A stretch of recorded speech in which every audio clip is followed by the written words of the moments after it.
Hey guys, Ramsey here. Welcome to another video. Today we've got a This Is Not a Top 10 episode. It's been a while since I've done one of these. They're time consuming.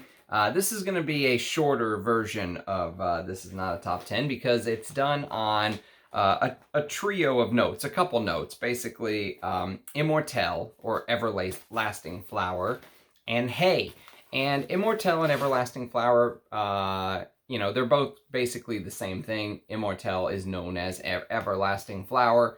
And the note of Hay I included in this video because they kind of give me the same vibe in a fragrance. You know, they give me this autumn, fall.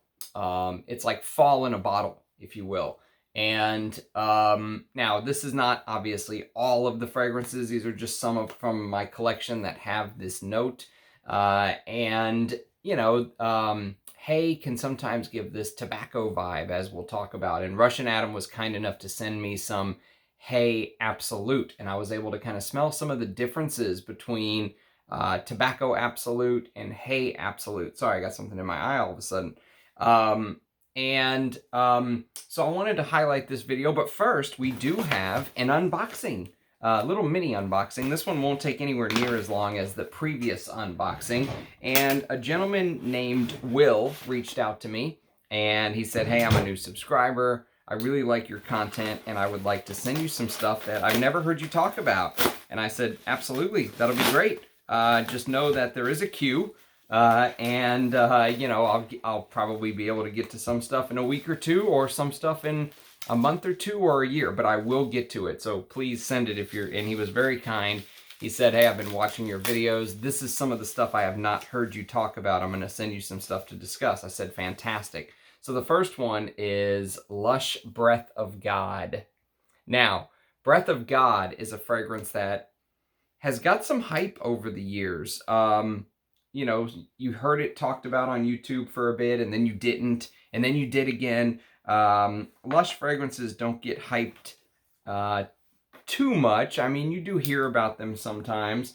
Breath of God is supposed to be one of their crazier offerings, if you will. It's got, oh, let me see. Let me just open up a new browser here. Breath of God. I know the note listing like completely threw me off when I looked at it. Breath of God. Okay, so Breath of God, 2007.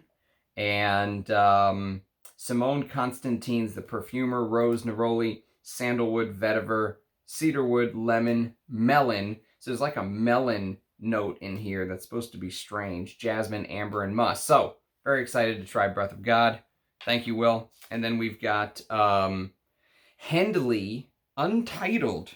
Henley is a house that some people speak really highly of. They're a high-end niche house. I've never smelled any of Henley's works, but I am very excited to try to get to know the brand because some people speak really highly of them.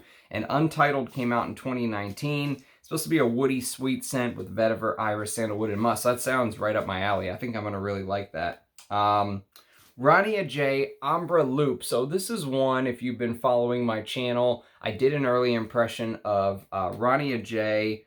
Oud. Rania J. What is it? Let's see. Rania J. Oud Assam. I did an early impression of Oud Assam within the last week or two. Go check that out if you haven't. I liked it. I didn't love it. But you can go check that video out if you're interested. The other three from the brand I'm really interested in was Tea Habanero, Queer Andalou, and Ambre Loop. And Ambre Loop, Will mentioned that it's his favorite amber. And I said, really? Okay, send it. I'd love you know, this is more than enough for me to give it a wearing at night and talk about it. So thank you, my friend. And then a Crazy Prin fragrance. Prin L'Homme makes some insane scents. Some of them are absolutely stunning, and some of them are like too much for me. This Prin is called Saring Karen.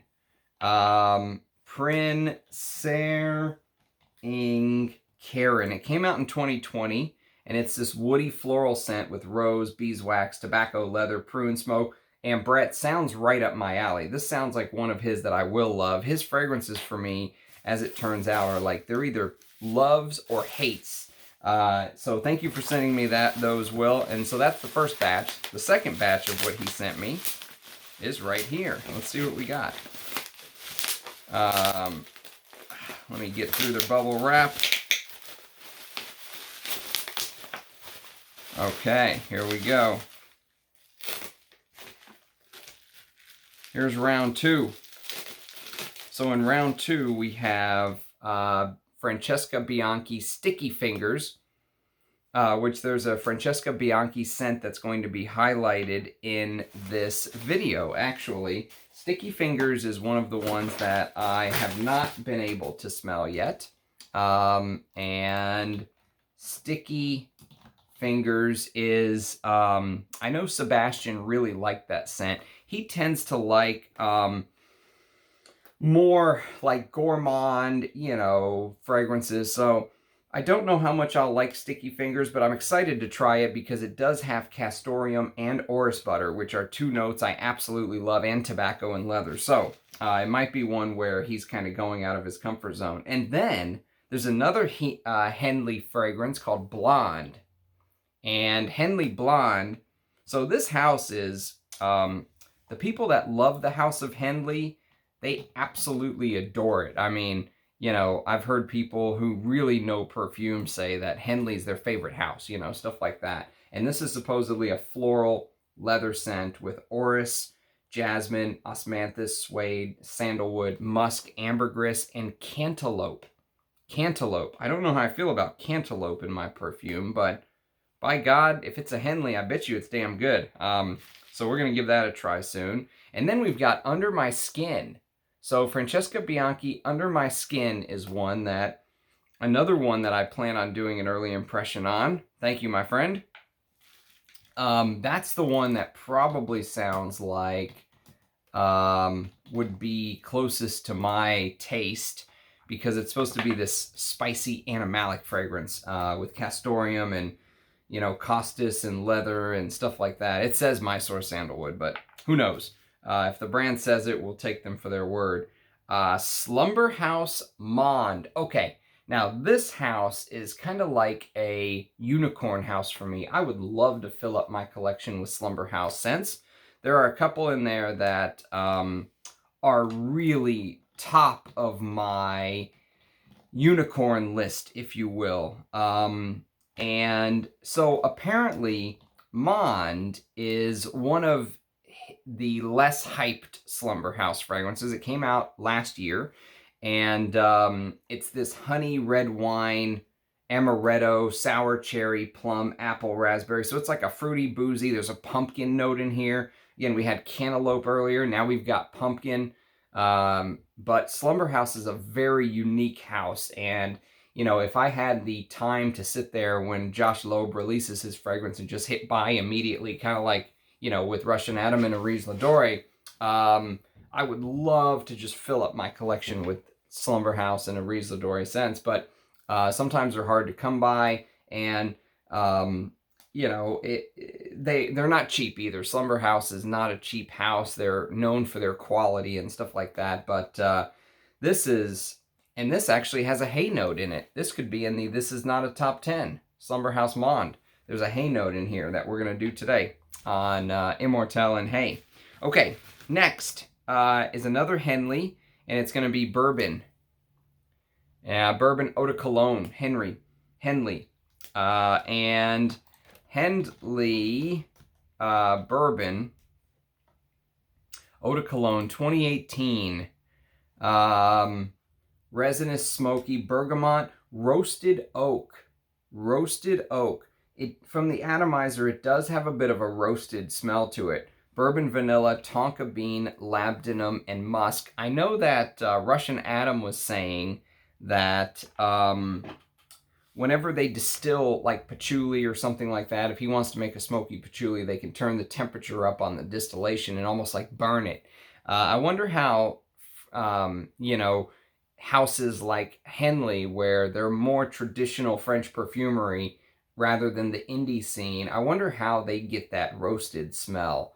because I'm sure Henley is not out there distilling his own ingredients like Russian Adam is. That's why I say I think Russian Adam and the House of Arige Ladore are kind of like this mountaintop experience for a frag head. There's very little else to go to once you discover, you know, Russian Adam, Arige Ladore, once you discover Bortnikov, once you discover, you know, Sultan Pasha or something like that. There's very few places to go to from there. That's like the top of the mountain, you know what I mean? But anyways, very excited to check out bourbon.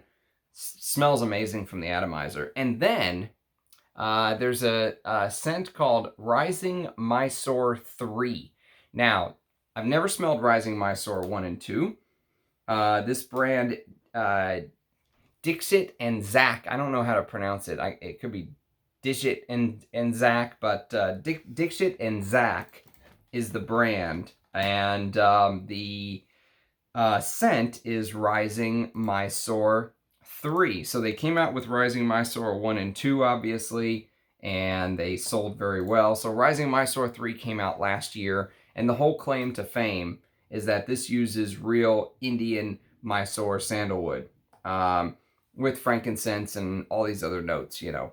But I've done some real Mysore sandalwood scents recently. I did one from...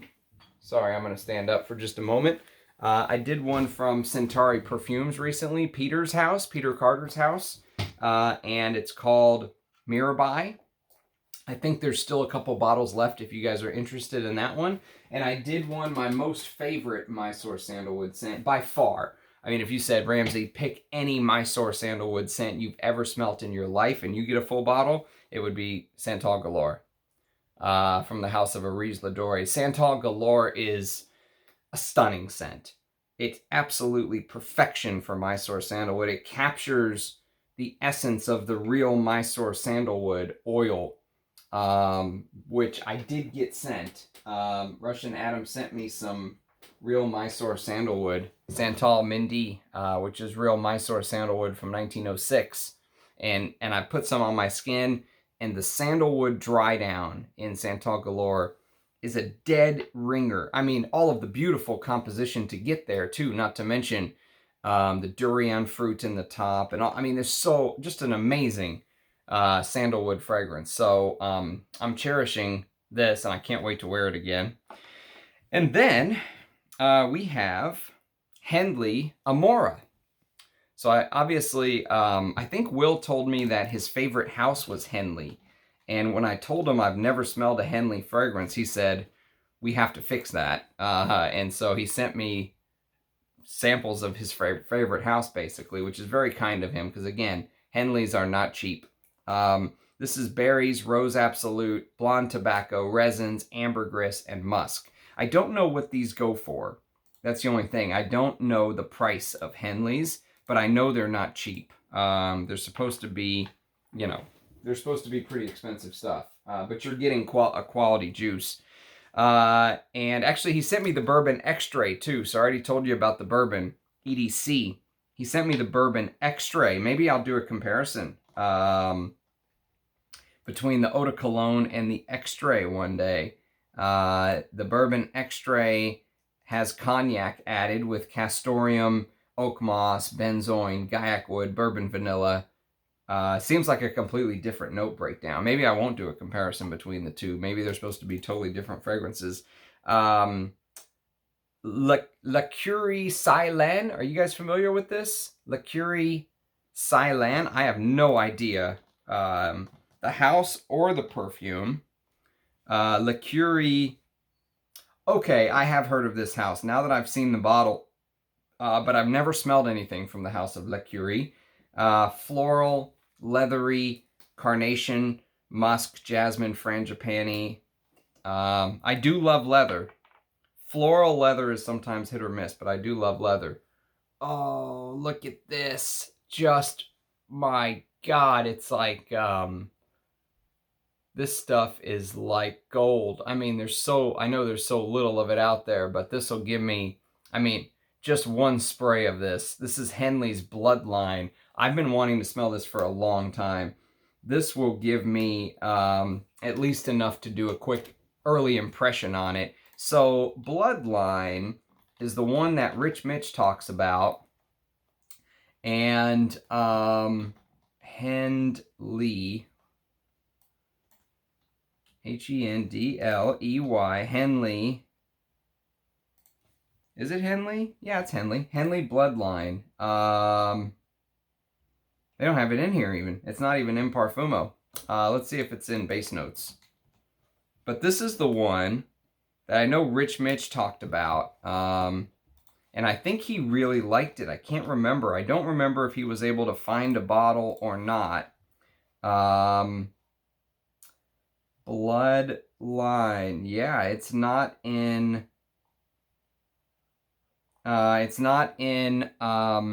base notes either. So maybe this was like a limited edition or something. But yes, I will... Henley, I'm just curious. Bloodline.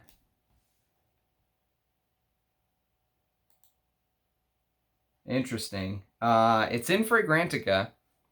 So, 2019, red cedar, oak, pine needles, pine, labdanum, oak moss, tobacco, vanilla, and patchouli.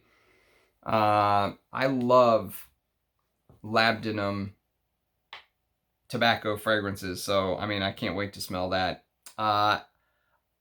Nez Ambre a la Vraise. Sorry about my Texas accent.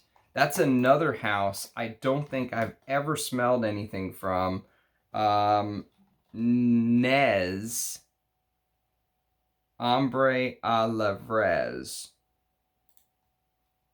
Ambre Assad. They must have a bunch of different Ambres.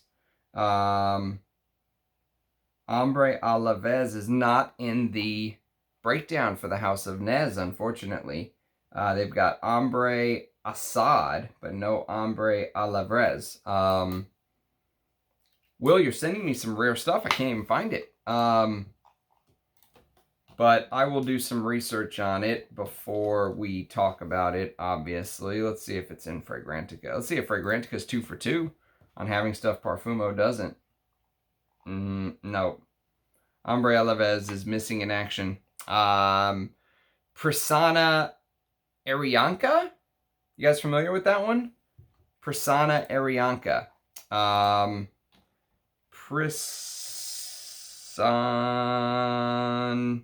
Parfums Prasanna. Oh, that's one of Prin's houses.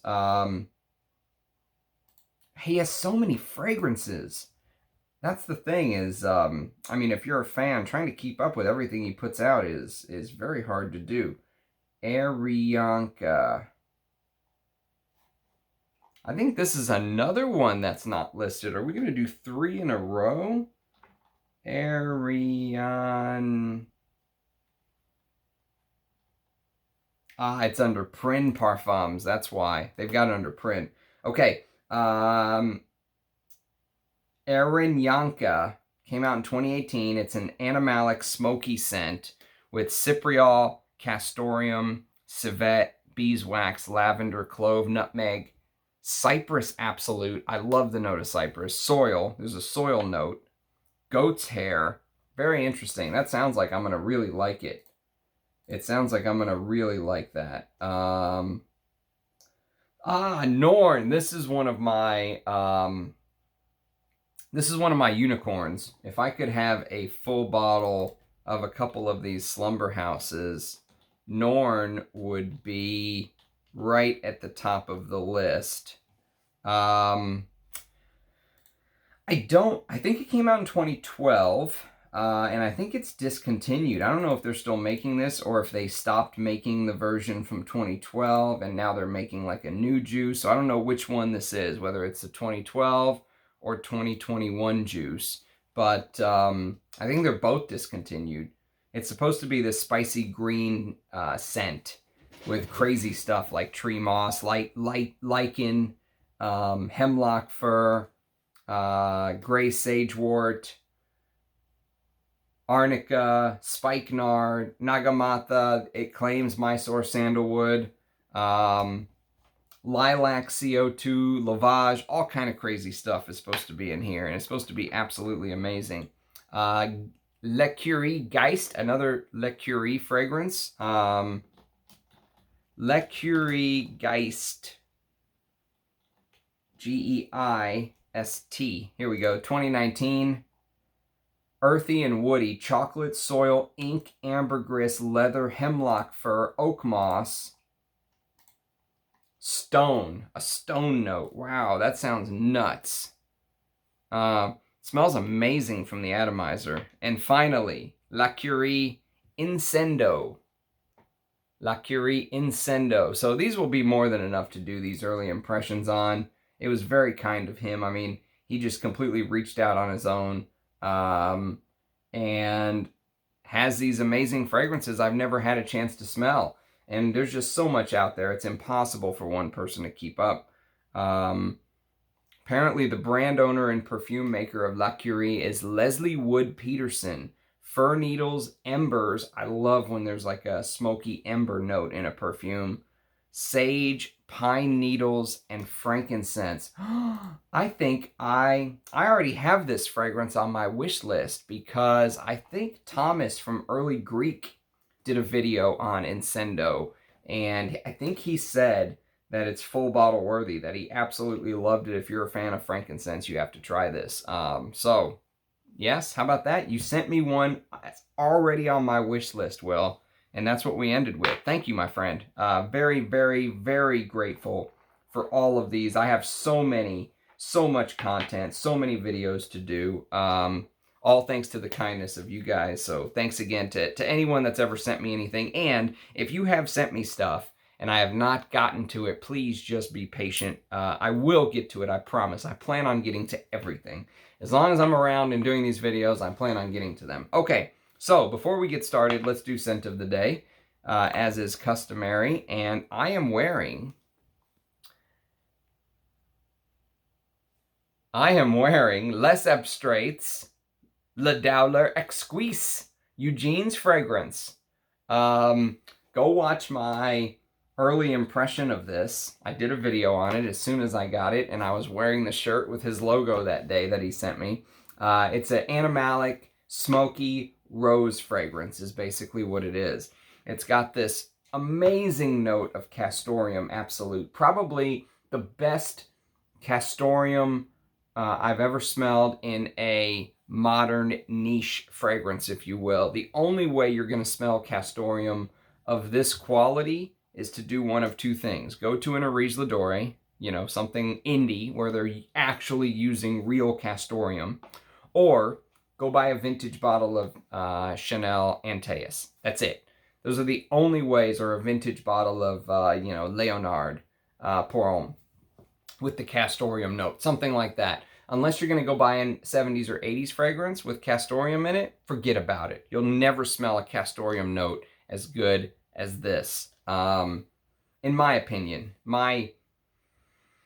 for what it's worth, for what my opinion is worth, this castoreum here is so unbelievable. The rose, the iris, the frankincense, the resins. I mean, this is definitely full bottle worthy. He was kind enough to send me a second shirt. He sent me a medium. I guess he heard the large might have been a little big on me. He sent me a medium and he sent me a second decant. So I mean, how often do you see me wear a fragrance and then within the same week wear it again? I mean, I've worn this fragrance now twice in a week. And I mean, with my collection, that never happens. But it's so good, and I'm definitely going to try to get a bottle once it comes out. So, check out Le Dowler Exquise from Les Abstraits, Eugene's, and subscribe to the Les Abstraits YouTube channel, too, so you can get regular updates on when stuff is coming out. All right, let's do this. This is not a top 10 Immortelle Hay fragrance video. So fragrances in my collection with the note of Immortelle or Hay. Again, it's almost the end of August here. It's August 25th. So September, October rolls around. November, you start to see the leaves fall off the trees. You get that autumn vibe, which is my favorite time of year. Once the weather turns and it starts to be between 50 and 70, oh, it's just perfect here in Texas. And we only get like about a week, 2 weeks of that, 3 weeks of that weather. So we either get super hot or cold. But yes, that's my favorite time of year. I love when the leaves start to fall off the trees. And Hay and Immortelle kind of give a similar feel in a fragrance. They smell a little bit different, but they give a similar feel. You know, they give that like you're sitting on a tractor on a hay ride, you know, going to pick pumpkins with the family, you know, get pumpkins from a pumpkin patch. That's the vibe that Hay and Immortelle will give you. Hay smells more like tobacco, but almost with some grassy notes, obviously. Some deep, dark, dank grassiness. The Immortelle, it doesn't have the tobacco-like vibe of Hay. It has this, almost like this curry smell. Actually, some cultures call Immortelle the curry plant. And that's why some people, Immortelle is a very tricky note, because some people won't wear a fragrance that has a curry note in it. But there are some fantastic Immortelle fragrances we'll go through. First, let's do the samples. So the first sample, and again, more samples to get through. I haven't even talked about this. I unboxed it. This was sent to me by my perfume fairy god person, and I haven't got to any of them. There's an entire sample set in here, and it's from the house of Maher Olfactive. And this one that we're going to look at today is Sagan Dahlia. And Sagan Dahlia is probably one of the ones I'm most excited to try from this brand. It came out last year. Sean Maher is the owner. Go figure, Maher Olfactive. And he's the owner and brand owner and the perfume maker, kind of like Liz Moore's with Papillon. And this has this Siberian oh gosh, I'm going to butcher this. Rhododendron note with tagetes, Immortelle, honey, tobacco, and labdanum. And so what you'll notice with a lot of these fragrances is that you'll regularly see hay blended with tobacco, or you'll regularly see Immortelle blended with hay or tobacco or something like that, because they just go so perfectly together. And this is like this perfect autumn scent, because it has special touches. Tagetes are a note that you don't see very often. Tagetes are used in fragrances like Boss Sport and stuff like that. It's not a note you see every day. And then Immortelle, honey, tobacco, labdanum, Siberian rhododendron. I have no clue what that is. Someone will probably tell me in the comments. But yes, I'm excited to sample this brand and tell you guys what I think, if it's worth getting a sniff. Obviously, my perfume god person thought it was. So that's the first one from the house of Maher Olfactive. Next, we're going to do a Guerlain. And I actually did a comparison video within the last month on this fragrance and this one. So Coriolan is the fragrance I compared it to, but there's no Immortelle note listed in Coriolan, but there is an Immortelle note, or an everlasting flower, it's the same thing, listed in L'âme d'un Héros. Now, they're both discontinued, but basically, Coriolan came out in 1998, if I'm not mistaken, and one of the best bottles you'll ever see, by the way. And L'âme d'un Héros is Thierry Vassar's reinterpretation of Coriolan in 2008. So a decade later, they put out L'âme d'un Héros. There were different regulations, and I feel like he had to do things a little bit differently with this arts and materials collection. So, like, for example, I have a decant of Derby, and I have a vintage bottle of Derby. And when I compare the two, there are differences. And I think what he did with many of his recreations is he used his knowledge of ingredients to obviously try to recreate the scent as close as he could to the vintage, but be modern for IFRA. And with L'âme d'un Héros, what he did is in the base is he put this everlasting flower note, which is not there in Coriolan. And so he's kept the top with the lemon and lemon blossom and sage and that herbal, you know, this Shifra-like herbal opening.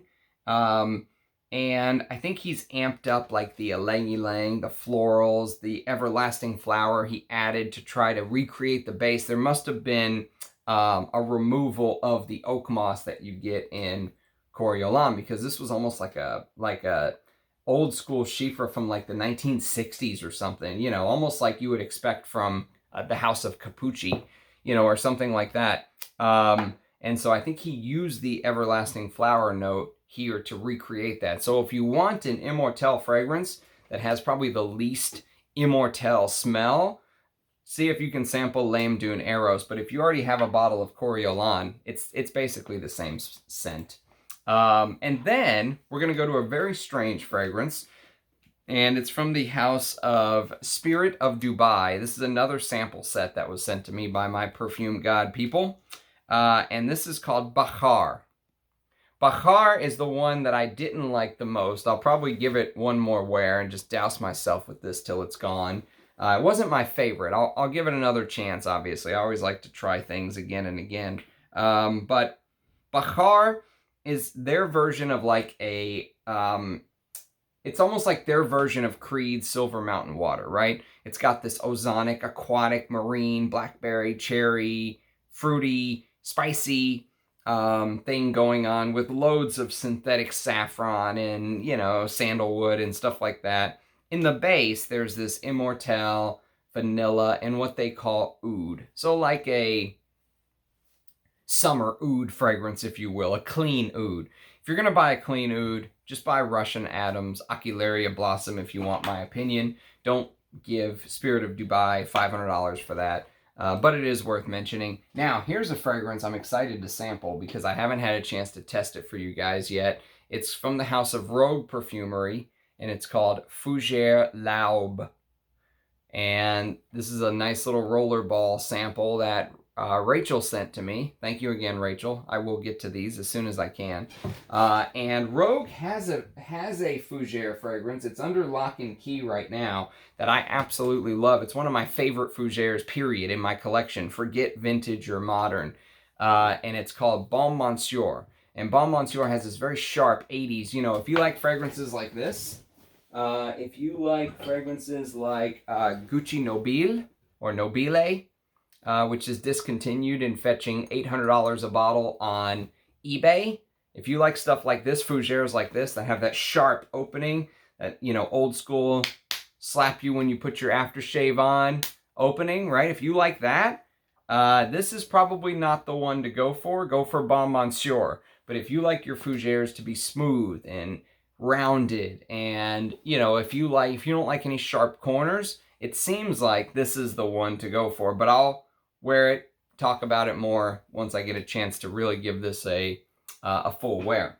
Okay, next on the list is going to be another decant. We're going to run through the decants first, and this is full bottle worthy to me. It's one of my favorite ambergris fragrances of all time, and it uses an Immortelle note in the base, but just like I was mentioning L'âme d'une Héros, if you want an Immortelle, a fragrance that hints at Immortelle but won't give you that real full-on curry plant vibe, go for Les Indemodables Ambre Suprême. This is also supposed to have a huge dose of real ambergris, and you can smell it. It's beautiful. I did a video. Let me see if I still have his card. Yes, I do. So this guy also sent me some free samples. He was very kind. Here's his card and information. You can pause it and shoot him an email or a text, or that's his YouTube handle, Miasto_Kelsey. If you look him up on eBay, you can find this gentleman, and I trust him. I probably made 5 or 6 purchases from him. I think one of the Parfum d'Empires we're going to talk about today came from him. But he sells these beautiful decants. They seal up well, so they never leak, unlike the small ones. And you can trust what he's giving you is legit. And Ambre Suprême is just almost like a revelation with ambergris, because it has this watery, you know, I've mentioned like the sun shimmering off the water vibe, right? It has this beautiful, fresh, aldehydic, and then imagine you drop some beautiful white florals to float on that water with the sun sparkling, a little bit of ozonic touch, you know, because it's ambergris, a little bit of animalic touch because of the ambergris. But if you like a blue fragrance, because remember, ambergris was created as a replacement for ambroxan was created as a replacement for ambergris, because in the old days, ambergris has this property about it, because there's an ingredient in ambergris called ambrine, and ambrine locks scent in. It literally acts like a Ziploc bag and just locks it in. I mean, it could last multiple human lifetimes. They have no clue how long the half-life of ambrine is. And so when you spray a perfume that has ambergris in it, it fixes it to your skin, it locks it, it makes it last longer. They can't use it anymore because it's so expensive. It's prohibitively expensive in normal fragrances. So they came up with ambroxan, and hence you get stuff like Sauvage, right? Parfum, which I do like this fragrance. I like it enough to buy it. I mean, I didn't have a blue fragrance in my collection, so I bought this, right? But I hate wearing it because it's all I smell. You know, when I go out in public, or, you know, I have to go to work or whatever it is, this is all I smell on men.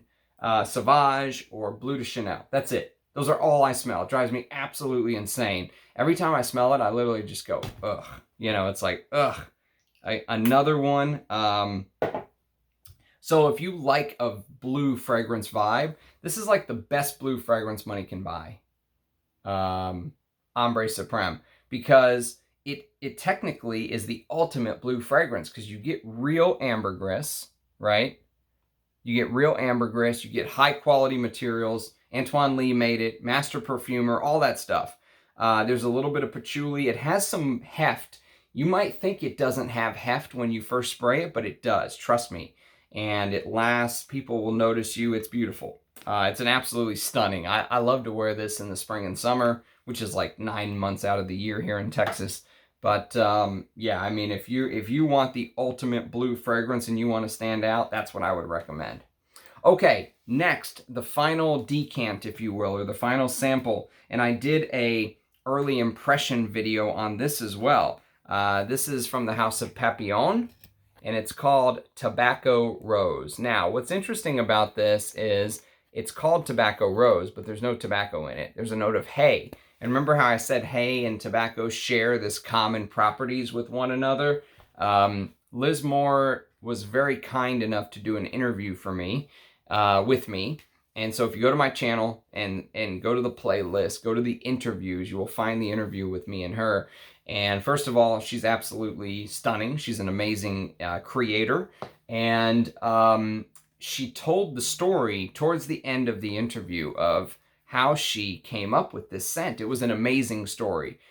She, you know, basically told the story of where she was in her career when she came up with this and what was happening and all this stuff. And so it was an amazing story to hear her go through the creative process. But also the scent itself is just stunning. I mean, this is full bottle worthy for sure. If you're a rose lover, if you want your rose to smell like the real high quality rose otto, like the pure rose oil, this is the scent I would recommend. But it's not boring, that's the thing. Even though the rose in here smells so realistic, because the ingredients she's using are very high quality, right? So even though the rose in here is extremely high quality, the composition is still unique, and it still takes on a life of its own. It's not like you're just smelling pure rose oil and that's it. You know, even though you can pick out the beautiful rose used in Tobacco Rose, all the other notes come through, the beeswax, there's real ambergris in here as well, by the way. Oak moss, musk, there's different types of rose, by the way, used. And of course that hay. She calls it French hay. I don't know what French hay is different from regular hay, but there is definitely that hay note, which gives that earthy, you know, earthy vibe in the autumn, in fall. It's just a beautiful composition. I mean, I fell in love with this within the first hour of it being on my skin. I wore it and did an early impression for preparation of our video because I wanted to know more of her scents. I still have a bunch of first impressions of her work to do too. I have so many videos that I can drop for you guys. It's just a matter of the time. And now that I've been going back into the office more, it's very hard for me. I don't want to wear a scent I've never given a full wear before and make that be my scent of the day, because I don't want to be at the office like, you know, people are going to think I've absolutely lost my mind. And so if I'm going to do an early impression and I'm going to give the scent the time and dedication and attention it deserves, it has to be, unfortunately, when I'm working at home, when I can just smell the fragrance and break it down and take notes anytime I want without people thinking I'm crazy at the office. So unfortunately, that's going to slow some of this down too. So just something to keep in mind. But I will get to them, I promise. I will get to all of the samples that everyone has sent to me. Okay, next we're going to go to a fragrance from 1984. And it's from one of my favorite old school perfumers, Edward Fleischier. And this is called Davidoff for Men, or Davidoff Davidoff, basically, is just what it's called. 1984 it came out. It's the first masculine fragrance ever put out by the House of Davidoff. Unfortunately, this little 25 ml bottle is all I have. But if you like leather fragrances, if you like stuff like Bel Ami, if you like Leonard Pour-Homme, if you like Georges Jules, I would highly, if you like Portos by Balenciaga, which I think is right here. Yes, it is. If you like Portos by Balenciaga, which I should have a full bottle coming from England very soon, you have to get your nose on Davidoff. This is fantastic masculine juice. And what's amazing is, if you know Davidoff's story, okay, so if you know how they started in cigars. Zino Davidoff started in the cigar business. And this is another very interesting fragrance because, of course, to give an homage to their history, they had to throw this tobacco-like vibe in here. But guess what? It's not tobacco. It's hay. They did the exact same trick that Liz Moore's did in the 80s. You know, 30 years ago, they did this. 1984. This was before I was born. And what a fragrance. I mean, if you like the old school masculine, the way the old school carnation is used, the iris and leather combo, which is, you know, right hand to God, one of my favorite combinations in all of perfumery. That iris leather vibe is here, but there's this dirty, mossy, you know, hay, you know, hints at smoke and tobacco, but it's unique because of the hay note with this rooty vetiver, and it's just beautiful. Frankincense, I mean, just, oh, I love this stuff. And it's too bad I only have 25 mils, but hey, at least I can show you guys and talk about it. And I'll do a review on it one day, of course. Next, we're going to go to the house of Francesca Bianchi. This is Etruscan Water. Freefall Etruscan Water. And Etruscan Water, it came out in 2019. It's kind of like the spicy green, oricey, labdanum thing. She claims real ambergris. Who knows? If she says it, we'll call it true. And, you know, the reason I bought this is because in 2019, when this came out, Persolaise compared this to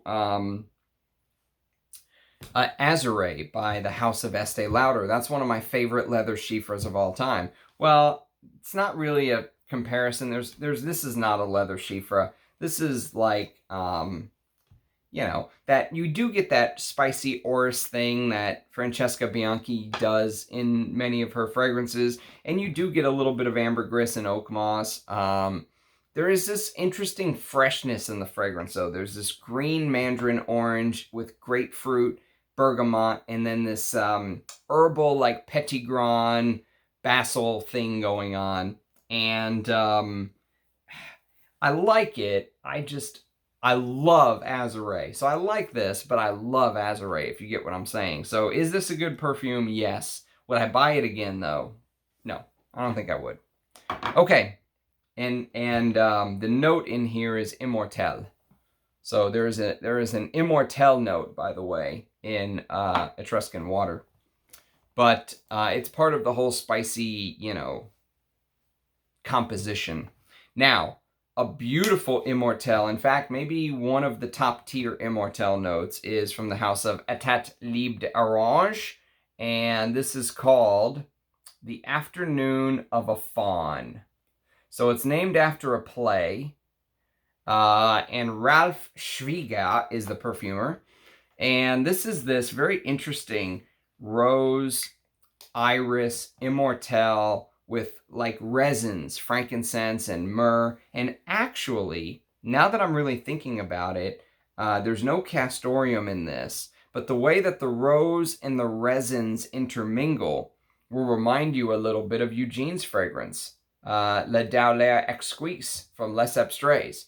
I also said it reminded me, reminded me a little bit of Imitation Man, because that has this dirty orris castoreum thing, modern castoreum going on, right? And actually, I'm gonna do a fresh spray because I love this stuff so much.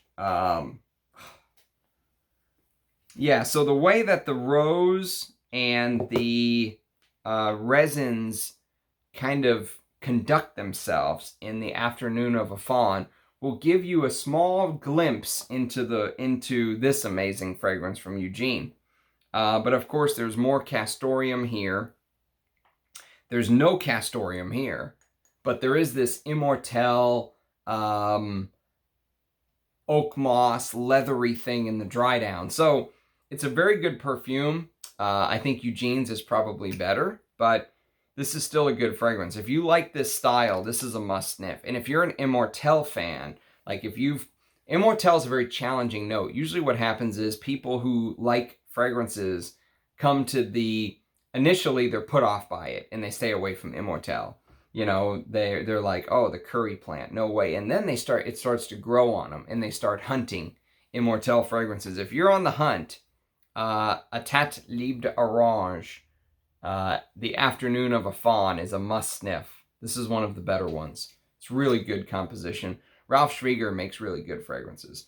And I think he knows how to put a little sense of humor, a little, bit of charisma in his fragrances.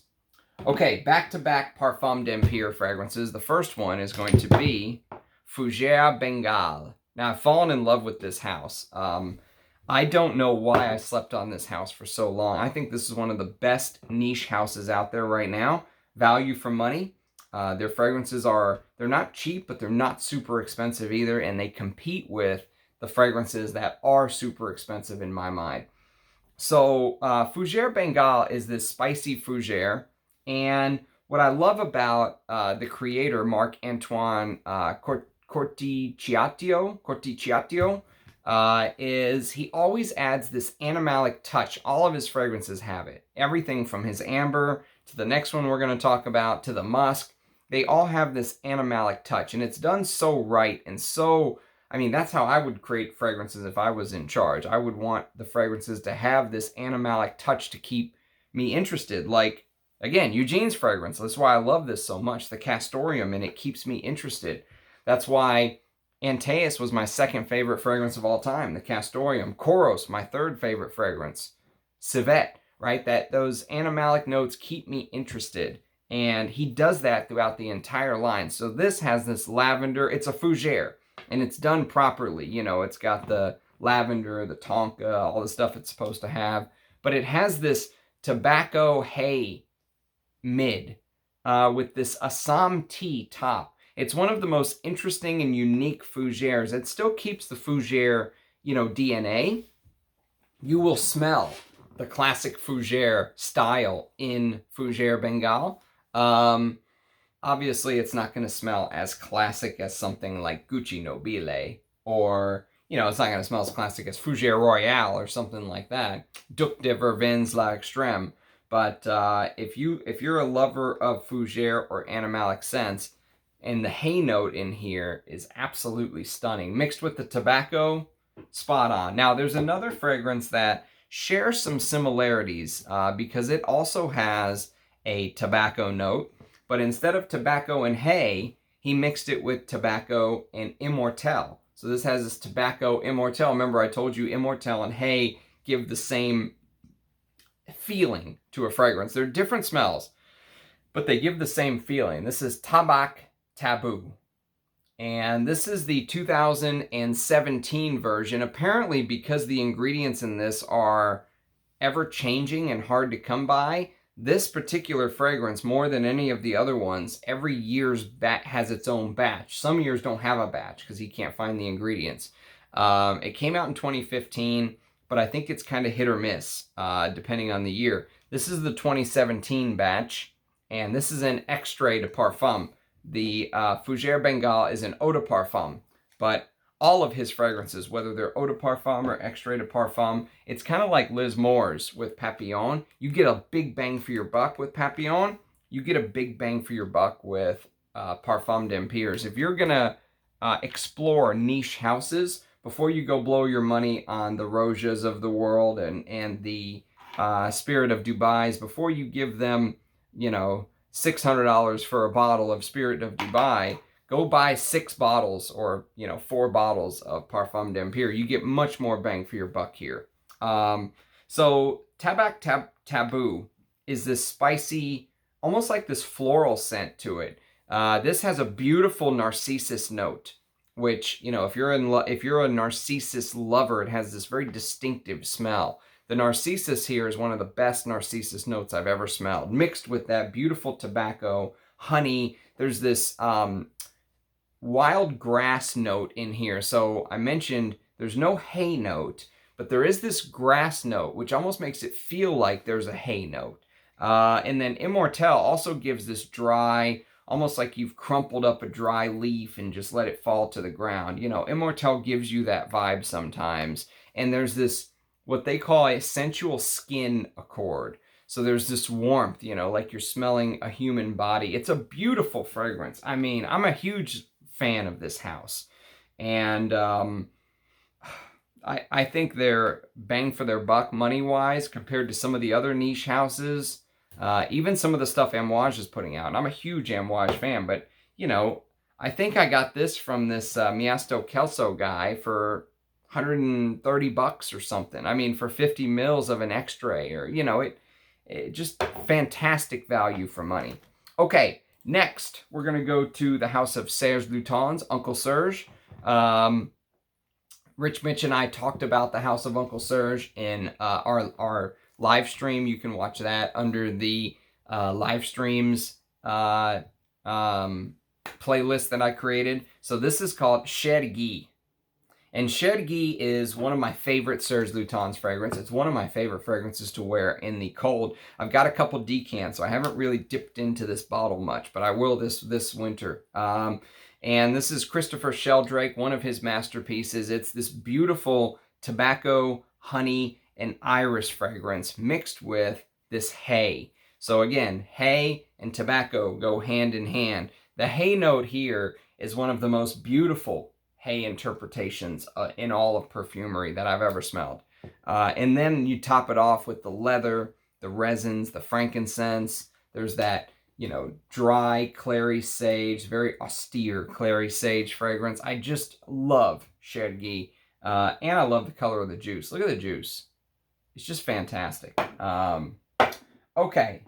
So another fragrance I wanted to give a shout out to, even though it doesn't have any hay note listed, it smells like it does. It's Volutes.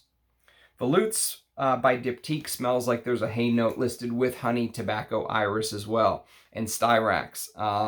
So if you like Chergui, give Volutes a sniff. This is the eau de toilette, but you could go for either eau de parfum or eau de toilette. Okay, now one of the best Immortelle fragrances of all time. I already told you.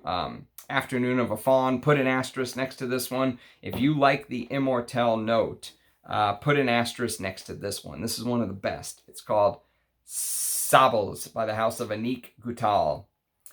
And Sables is created for Annick Goutal's husband, the Annick Goutal. And this is a vintage bottle. The new Annick Goutal fragrances don't say Annick Goutal. They took out Annick, and now the brand is just called Goutal Paris.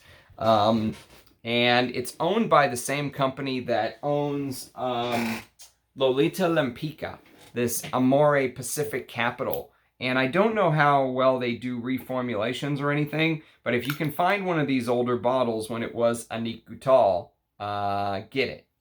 And this is it came out in '85. This fragrance came out when I was born. So this is this amazing Immortelle note, but in like an 80s masculine, you know, so there's this ambery, sandalwood, dry down. It is a little bit cinnamony.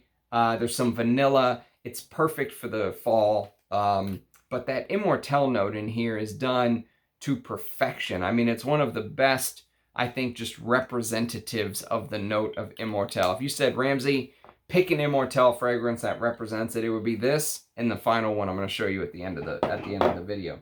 Okay, now another one to put an asterisk by if you love the note of Immortelle. And I actually like this. I actually like wearing this even more than Sables. Sables is a fantastic fragrance, but this fragrance has something that Sables doesn't. And it mixes the Immortelle with leather. And you guys know I love the note of leather. This is Histoire de Parfums 1740. Okay, and Histoire de Parfums does these beautiful 15 ml bottles. I love these bottles, especially when you have a big collection. This is more than enough to wear the scent, get to know it, and determine whether you're going to get a full bottle or not. And I mean, these are just perfect. You can stick in your pocket, take it to work, or I mean, not that this scent needs to be reapplied, but and Histoire de Parfum 1740 is all about massive masculine coriander, old school coriander, patchouli, smoky birch, leather, labdanum, and Immortelle. And it's just this, this is their best scent from the house of Histoire de Parfum. I think this is their best scent. In my opinion, I think this is probably the scent that is their best and the one that gets it doesn't get a lot of talk. I don't know why. This should be hyped to blue hills by, you know, people like us who love fragrance. This should be, you know, people should be hyping this all the time. No one talks about 1740. I have another decant of this, by the way. So I've got more than just 15 mils. I've got probably 20, 25 mils. But the leather note, oh, I mean, if you love 80s masculines like I do, some of those fragrances I mentioned earlier in the video, if you like stuff like, I mentioned Leonard Pourhomme, if you like those leathery 80s leather fragrances, which I've got one coming up very soon, but you have to try 1740. It used to be called 1740 Marquis de Sade, I think, who, if you don't know who that is, go look him up. He was a unique individual, to say the least, but it captures a bit of his craziness in the fragrance. But they dropped the name, and now they just call it 1740. All right, excuse me whilst I hydrate. Core water today. No Fiji. Core.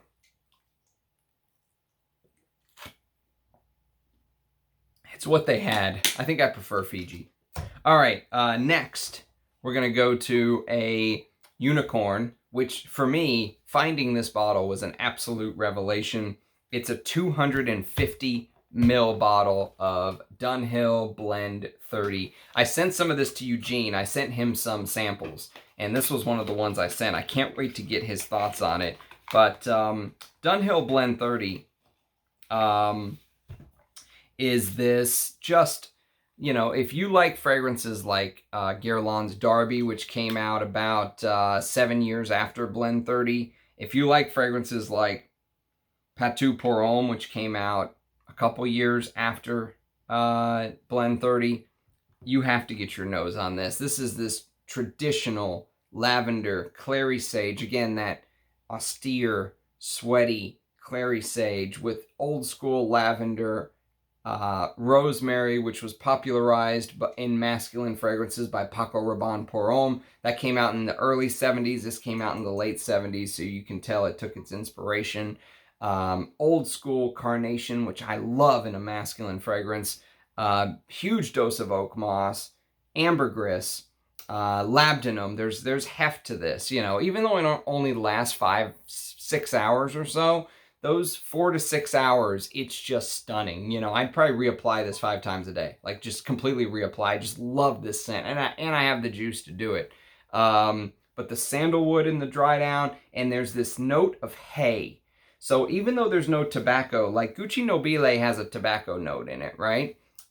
Even though there's no tobacco note listed, that hay gives that extra masculine, spicy, you know, dry. I mean, this is, I've often said Guerlain's Darby is a CEO scent. It's a C-suite, top of the line, you know, you're the boss, you command the room scent. This is that. This is absolutely in that category. And I mean, if you want to just completely stamp your authority on all the other guys out there wearing Sauvage or Bleu de Chanel, you walk in wearing Dunhill Blend 30, it's over. Forget about it. You know, just unless there's another fragrance lover in there, forget about it. Scent-wise, you will own the room. But traditional masculine perfumery at its finest. My favorite Dunhill, by far, hands down, the best Dunhill fragrance I've ever smelled. And then, if you said, Ramsey, what's the fragrance that you have most re-fallen in love with over the last year? You know, you've smelled so many fragrances, you've done so many videos. What's the one that, you know, once you wore it and smelled it again, reignited your flame, the love for the fragrance? It would be this. Papillon Anubis. This fragrance is out of this world. I mean, oh, it is. I wore this again to get to know it more because I was going to do that video with Liz Moores, and I wore it in the heat. And normally, I think I've only given this maybe 3 or 4 wears. I'm not 100% sure. But every time I've worn it over the last 2-3 years, however long I've had this bottle, it's been in the cold. It's been in the fall, winter. When I got to do Liz Moore's interviews, it was 100 degrees that day. So I wore this the day before, and other notes started to come out. The way that the fragrance was projecting in the heat.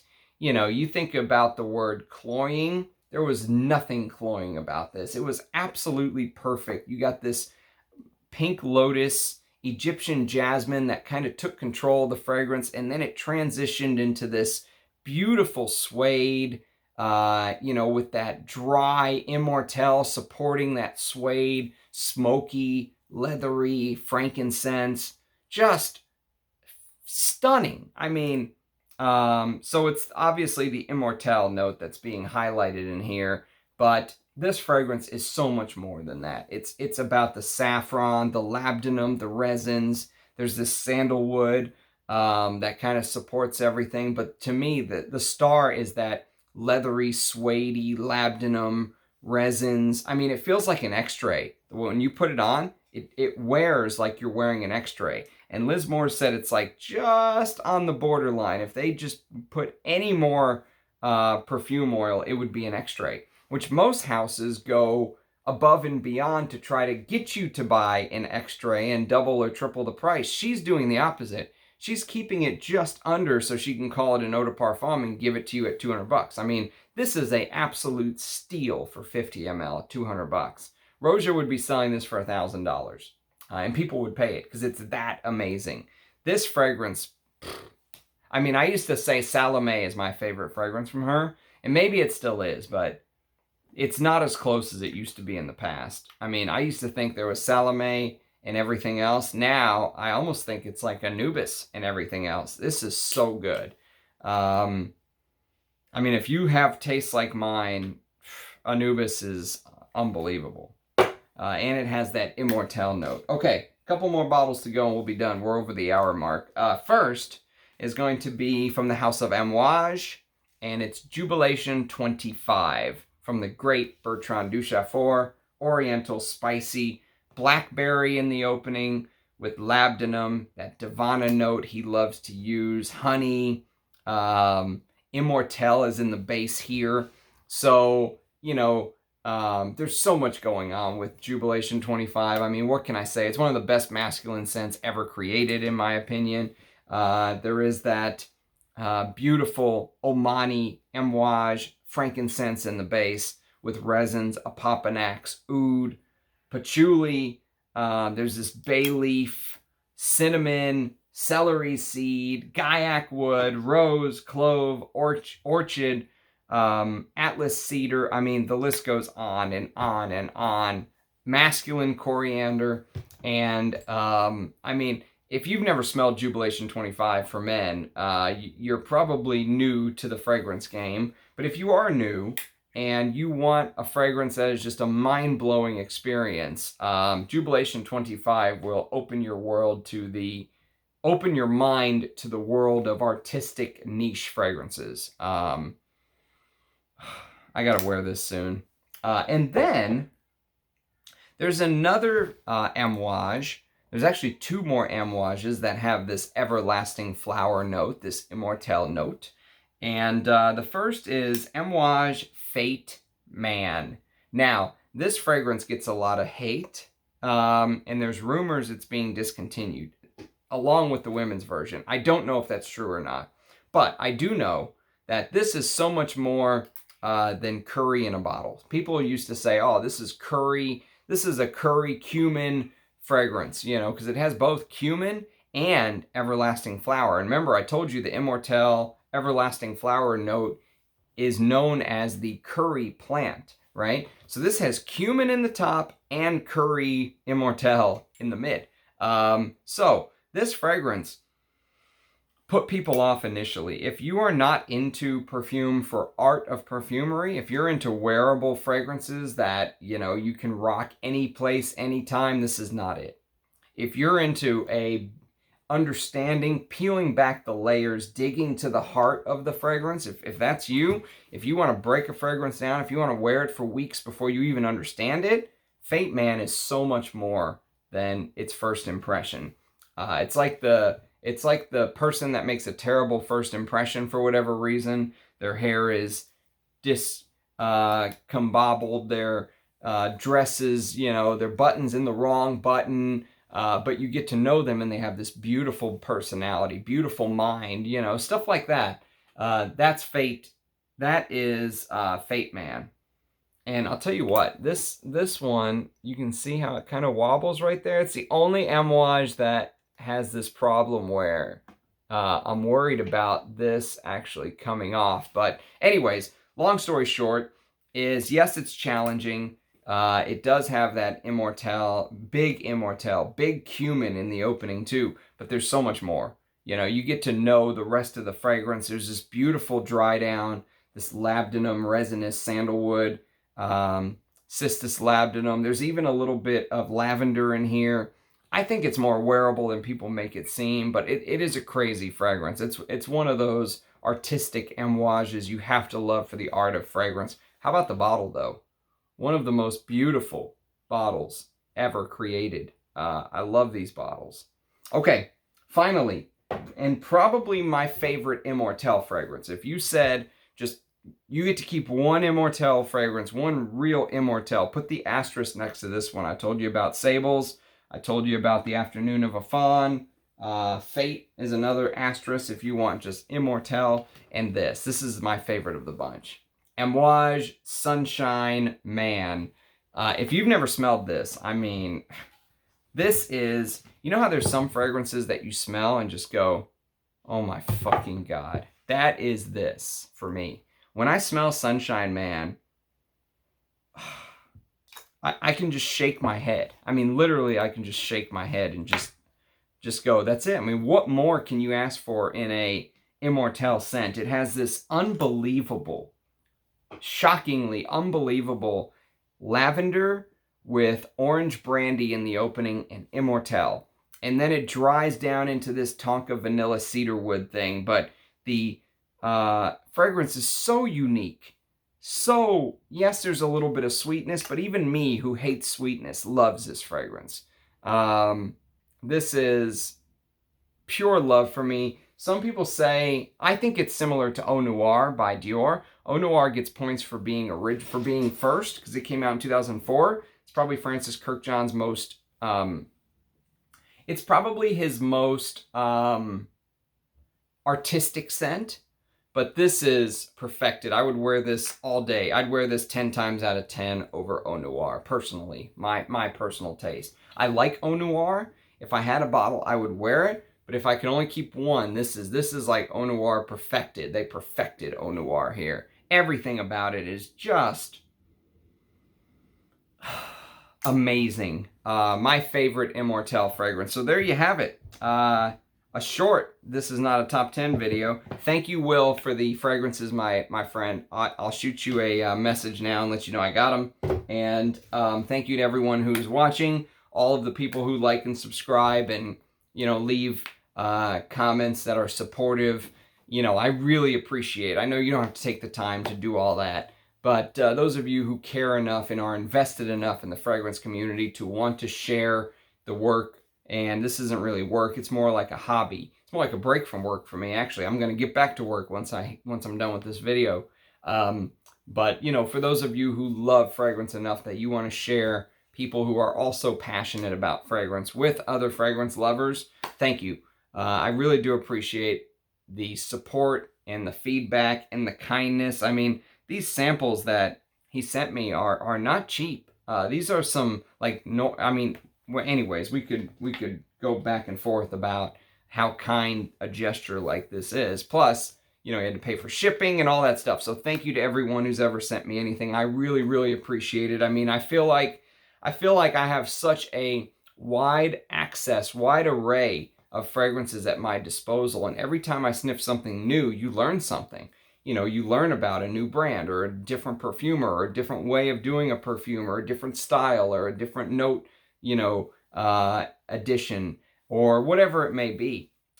Different way to use a similar note or a familiar note. And so there's so much that goes into it. And so, you know, to everyone who has supported me, thank you. Seriously, I'm very, very humbled because I'm just a small channel. I'm just a one-man band. It's not like I'm sponsored. I'm not going to sit up here and say good things about a perfume because, you know, some house is paying me under the table, which shady stuff like that does happen on YouTube. So, you know, this is just my honest opinion. These are how I feel. And so I do appreciate everyone watching. I hope you've gotten something out of this. And I very much look forward to hoping to see you guys again tomorrow with another video. Cheers, everyone. Bye now.